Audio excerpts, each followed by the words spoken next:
Oke, kita mulai dari soal bahasa Indonesia yang pertama dulu. Nah, untuk yang pertama, itu ada soalnya sebagai berikut. Dalam pembuatan tapai diperlukan pengolahan ubi dimulai dari proses pemanenan ubi, dilanjut dengan pengupasan ubi, kemudian dimasak dengan suhu tinggi, dan terakhir penaburan ragi. Oke, nah pertanyaannya adalah kata yang salah. Nah, makna kata yang salah di sini apa yang salah gitu? Mungkin dari segi imbuhan, bisa imbuhan, atau bisa juga asal katanya yang salah gitu. Nah, kalau kita lihat dari sini, ini tuh adalah permasalahannya kita lihat ya. Di dalam prosesnya ini dimulai dari proses pemanenan. Berarti ada pemanenan, berarti pean. Dilanjut dengan pengupasan pean. Kemudian dimasak dengan suhu tinggi, dimasak dengan suhu tinggi, dan terakhir penaburan pean. Oke, berarti yang berbeda adalah dimasak. Oke, jawabannya adalah D. Gitu. Nah, materinya adalah materi kesejajaran. Kesejajaran itu apa? Artinya, kalau dibilang kesejajaran artinya imbuhannya sama. Imbuhan sama. Gitu. Oke, kita lanjut ke soal berikutnya. Untuk bahasa Indonesia juga, kita baca untuk yang pertama, setiap tanggal 2 Mei, bangsa Indonesia merayakan Hari Pendidikan Nasional. Peringatan ini bisa diselenggarakan di sekolah-sekolah seluruh penjuru Indonesia. Berbagai lomba pendidikan dilaksanakan di berbagai daerah. Kemudian, perlombaan pun bermacam-macam, mulai dari perlombaan yang diadakan di lingkungan sekolah hingga tingkat nasional. Penggunaan ejaan yang tidak tepat pada teks tersebut terdapat pada kalimat nomor. Nah, kita lihat tuh, ejaan yang mana yang salah. Dimulai dari yang bagian satu. Setiap tanggal 2 Mei, oke ini benar. Bangsa Indonesia benar. Merayakan Hari Pendidikan Nasional. Nah, di sini dia udah langsung salah ya. Harusnya penulisan Hari Pendidikan Nasionalnya adalah apa? Adalah Hari Pendidikan Pendidikan Nasional. Gitu. Maka jawabannya adalah satu. Oke, lanjut. Oke, untuk soal berikutnya. Dahulu, Sungai Bengawan Solo adalah pusat peradaban manusia. Masyarakat pada zaman dahulu lebih memilih bertempat tinggal dekat sungai, sungai besar. Hal ini disebabkan pada daerah dekat sungai terdapat banyak air bersih. Selain itu, di Sungai Bengawan Solo juga lebih subur. Oleh karena itu, masyarakat dapat bercocok tanam segala macam tumbuhan di sana. Pertanyaannya adalah, penggunaan ejaan yang tidak tepat pada teks tersebut terdapat pada kalimat, oke, pada kalimat ini kita harus lihat, harus jeli gitu. Penggunaan apa yang salah. Gitu. Untuk yang pertama, Sungai Bengawan Solo. Oke, Sungai Bengawan Solo. Dahulu Sungai Bengawan Solo. Oke, di sini ini tepat karena ini adalah nama geografi. Kemudian Solo itu karena nama kota. Kemudian nomor dua, pada zaman dahulu lebih memilih bertempat tinggal dengan dekat dengan sungai-sungai besar. Oke, benar. Hal ini disebabkan pada daerah-daerah dekat sungai terdapat banyak sumber air bersih. Oke, benar. Kemudian untuk nomor tiga, selain itu ada di sekitar Sungai Bengawan Solo. Oke, bentuk benarnya adalah Sungai Bengawan Solo yang huruf depannya semua adalah huruf besar, sedangkan ini tidak gitu. Sehingga ini salah. Oke, karena nomor tiga salah berarti jawabannya adalah C atau tiga gitu. Oke, lanjut. Nomor berikutnya, nah orang-orang film Indonesia memiliki potensial membuat film. Para sinias muda di negeri ini berpeluang besar membuat film alternatif yang cukup fenomena. Perbaikan kata bercetak miring pada kutipan teks di atas adalah, nah di sini tuh kutipan mana yang salah gitu. Harusnya kan kalau di dalam hal ini kan apa saja yang kurang tepat itu harusnya yang mana? Yang pertama, membuat, membuat harusnya filmnya ini, eh, filmnya itu harusnya perfilman gitu. Kemudian untuk yang berikutnya adalah potensi gitu. Kemudian yang terakhir adalah fenomena, cukup fenomena. Harusnya kan di sini kan nggak fenomena, tapi harusnya fenomenal gitu. Bukan fenomena gitu, harusnya fenomenal. Kemudian potensi gitu. Bukan potensial, tapi potensi. Bukan film, tapi perfilman gitu. Makanya jawabannya adalah B. Oke, lanjut. Nah, kemudian ini adalah bahasanya tentang hubungan multilateral. Nah, hubungan multilateral kita baca ya. ASEAN merupakan organisasi yang dibentuk di Bangkok, Thailand pada tanggal 8 Agustus 1967 yang didirikan oleh 5 negara, yaitu Indonesia, Malaysia, Filipina, Singapura, dan Thailand melalui penandatanganan Deklarasi Bangkok. Pertanyaannya adalah, dampak positif ASEAN bagi perekonomian Indonesia adalah, oke, kita lihat ya dampak positif perekonomian. Berarti kalau berhubungan dengan perekonomian, berarti ada hubungannya dengan uh, apa tuh? Yang pertama kita lihat masuknya modal asing ke dalam negeri. Oke, ada dong dampak positifnya. Berarti adanya investment atau investasi gitu. Kemudian yang B, menghilangkan hambatan perdagangan internasional. Oke, benar. Kemudian memperluas pasar bagi produk dalam negeri. Benar. Kemudian C, negara dapat memenuhi kebutuhan yang nggak dapat diproduksi dalam negeri. Benar banget. Kemudian yang E, penyelenggaraan pertemuan rutin atau rapat memakan biaya dan juga waktu. Oke, ini adalah apanya negatifnya gitu, negatifnya adalah mengikuti organisasi multilateral gitu yang bersifat regional gitu, karena memang harus melakukan pertemuan rutin ya, dan memang untuk menentukan suatu keputusan, untuk keputusan itu kan di ini ya, dalam membuat keputusan itu harus ada yang namanya musyawarah gitu. Musyawarahnya berarti memakan waktu ya gitu. Jawabannya adalah E.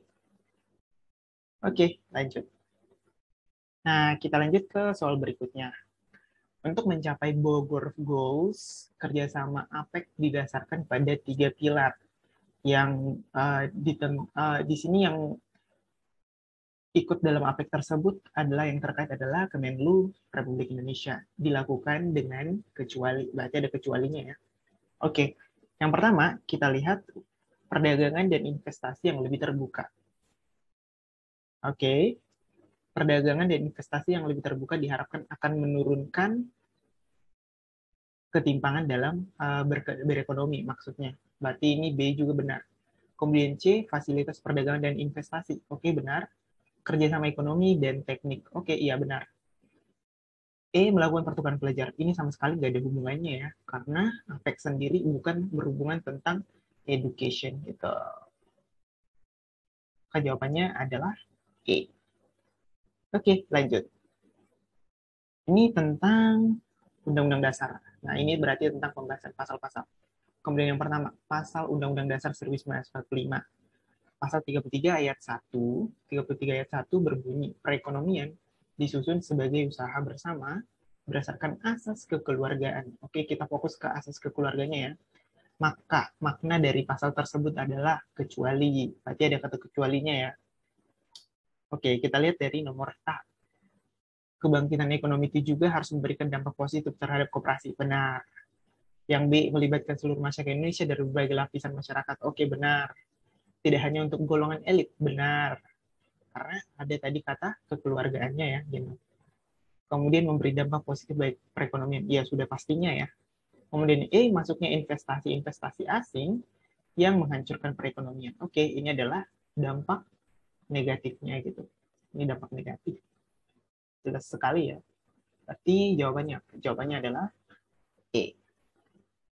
Oke, lanjut. Nah, ini untuk pasal 30 ayat 1. Nah, pasal 30 ayat 1 berbunyi, usaha pertahanan dan keamanan negara merupakan hak dan kewajiban setiap warga negara. Tiap-tiap warga negara berhak dan wajib ikut sebagai komponen pendukung untuk untuk pertahanan dan keamanan negara, membantu TNI dan Polri. Hal ini menunjukkan bahwa kecuali, ingat ya, ada kata kecuali, berarti teman-teman jangan hanya fokus bahwanya gitu, lihat kata kecualinya gitu. Nah, yang perlu teman-teman ketahui di sini berarti dijelaskan apa? Kalau pertahanan dan keamanan itu yang pertama harus kita tahu ya, pertahanan dan keamanan itu, keamanan adalah apa? Semua orang gitu. Jadi nggak cuma TNI, nggak cuma Polri. Kemudian konsennya tadi kalau dia Polri, dia adalah kemana? Ke keamanan gitu. Sedangkan kalau dia TNI, dia lebih kemana? Lebih kepada pertahanan. Oke, kita lihat ke opsi. Nah, ini menunjukkan kecuali yang A, pertahanan dan keamanan hanya dilakukan oleh TNI. Pertahanan dan keamanan hanya dilakukan oleh TNI. Oke, mungkin ada salah solusi di sini. Jadi pertahanan dan keamanan itu hanya dilakukan oleh TNI, pertahanan dan keamanan hanya dilakukan oleh Polri. Oke, yang A salah ya, yang B juga salah. Yang C, orang tua tidak ikut dalam pertahanan, ini juga salah. Yang D, TNI umumnya menjaga pertahanan, benar. Yang E, Polri umumnya menjaga keamanan. Oke, berarti salah soal ya. Salah soal, tapi maknanya dalam ini adalah kecuali, berarti makna dari kecuali dari yang ini. Berarti kita bisa tentukan A, B, C itu salah gitu. Nah, kita masuk ke bagian bela negara ya. Bela negara, patriotisme sama nasionalisme. Untuk masuk ke bagian part ini ya, kita bahas dulu yang pertama. Nah, untuk yang pertama, aku jelasin dulu deh dari bagian bela negara, patriotisme dan nasionalisme dulu pengertiannya gitu. Nah, pengertian bela negara didasarkan pada kesadaran dalam melakukan kewajiban sebagai profesi atau status pada umumnya. Umumnya mengarah kepada proses belajar atau apa? Atau latihan gitulah. Latihan. Kemudian nasionalisme, rasa kecintaan yang didasarkan pada kepribadian bangsa atau ciri khas bangsa. Contohnya apa? Contohnya memakai batik gitu ya. Paling hal sederhananya gitu ya, memakai batik gitu. Patriotisme, bentuk heroik. Heroik artinya apa? Pahlawan. Pahlawan gitu. Yang lebih fisik dari bela negara gitu. Kemudian cinta tanah air apa? Cinta tanah air itu gabungan dari dua atau ketiga dari bela negara atau patriotisme atau nasionalisme gitu. Nggak harus tiga-tiganya.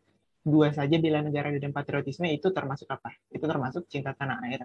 Nasionalisme dengan bela negara itu termasuk apa? Cinta tanah air gitu. Kemudian apa itu kewajiban? Kewajiban adalah suatu hal yang harus diikuti atau dipenuhi gitu. Oke. Kita lihat ke soal berikutnya tadi.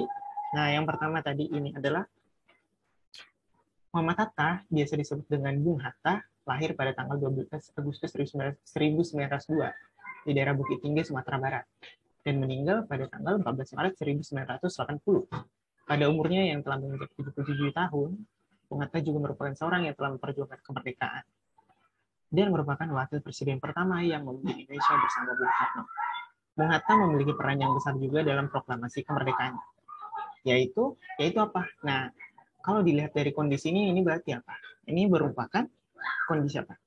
Kondisi patriotisme ya. Jadi tindakan yang dilakukan oleh Muhammad Hatta ini adalah patriotisme. Berarti kalau di patriotisme ada sisi heroiknya gitu. Sisi heroik gitu. Heroik dari bela negara. Bela negara. Oke. Nah, kita lihat. Yang A berperan sebagai pemimpin bawah tanah untuk menyerang dan melawan Jepang pada masa-masa proklamasi. Salah ya. Memantik naskah, bukan dia ya. Yang C, Menteri Luar Negeri pertama, bukan. Kemudian yang D, ikut serta dalam menyusun naskah proklamasi bersama Bung Karno dan Ahmad Subarjo di Rumah Laksamana Tadasi Maeda. Oke, kita keep dulu. Yang E, menyiarkan kabar berita bahwa Indonesia telah merdeka ke seluruh penjuru tanah air pada masa proklamasi kemerdekaan. Ini salah juga. Berarti jawabannya adalah D. Gitu. Oke, lanjut.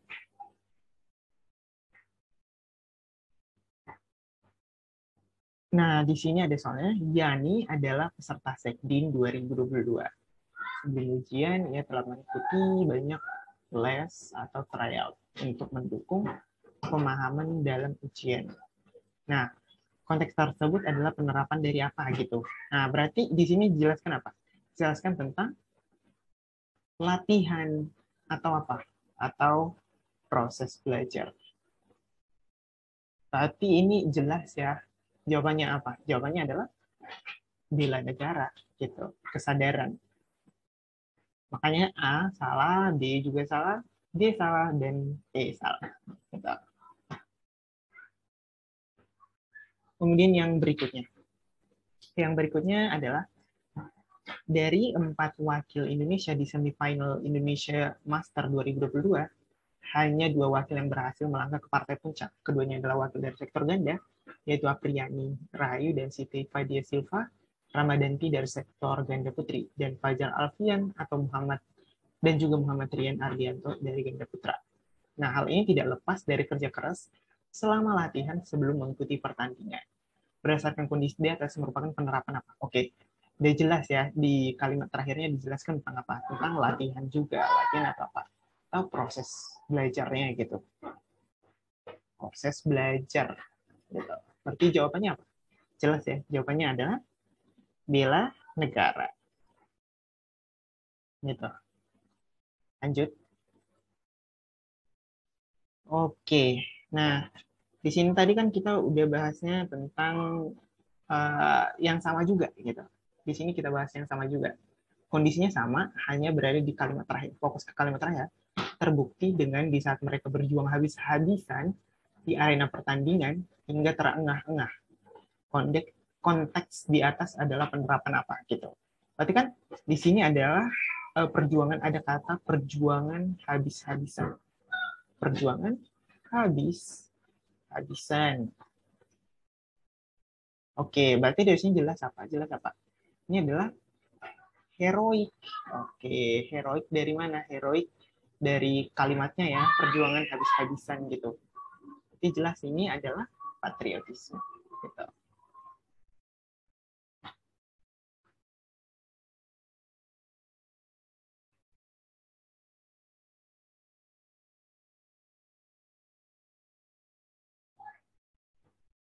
Oke, yang ini juga, oh sama aja sih, sama aja. Oke, kita masuk ke penerapan sila. Nah, Anda membela seseorang yang sedang terjerat hukum. Hal ini disebabkan Anda tahu bahwa dia bukan pelakunya. Dan Anda berusaha berkeras memberi bukti nyata hingga akhirnya keputusan dikeluarkan bahwa dia lepas dari hukuman. Konteks tersebut merupakan sila ke... Nah, mungkin teman-teman bakal bingung, ini antara sila kedua apa sila kelima gitu. Nah, di sini teman-teman harus jeli, kalau sila kedua itu sampai sila kelima itu sama aja sebenarnya, sama-sama keadilan, sama-sama apa lagi? Sama-sama kebenaran juga. Oke, yang membedakannya apa? Kalau yang sila kedua, dia adalah hubungan antar individu. Sedangkan kalau dia sila kelima, itu adalah individu dengan kelompok, individu dengan kelompok, atau apa? Atau kelompok dengan kelompok gitu. Kelompok dengan kelompok. Gitu. Nah, sehingga jelas di sini adalah hubungan antara individu dengan individu ya. Berarti jawabannya adalah B. Gitu. Oke, masih penerapan sila juga. Joni memberi apresiasi kepada temannya yang menjuarai lomba pidato. Dari kondisi tersebut, perilaku Joni merupakan penerapan sila ke... Nah, sini jelas ya, ada kata apresiasi gitu. Padahal apresiasi itu apa? Apresiasi itu adalah penerapan butir-butir dari sila kelima. Nanti bisa dicek ya. Nanti jawabannya adalah E. Gitu. Oke, lanjut. Nah, di sini adalah dalam suatu rapat yang panas, Anda memberi pendapat terhadap suatu plan atau suatu rencana gitu. Namun teman Anda memotong Anda di saat menyampaikan aspirasi. Hal ini merupakan pelanggaran dari, nah, di sini ada tentang apa? Tentang diskusi atau tentang apa? Jadi tepatnya adalah musyawarah ya. musyawarah. Nah, musyawarah itu harus dilaksanakan dengan kaidah-kaidah butir-butir sila keempat. Itu tentang pemusyawaratan. Oke, demikian dulu untuk pembahasan soal kali ini. Buat teman-teman yang mau bertanya, bisa tanya di komen. Terima kasih.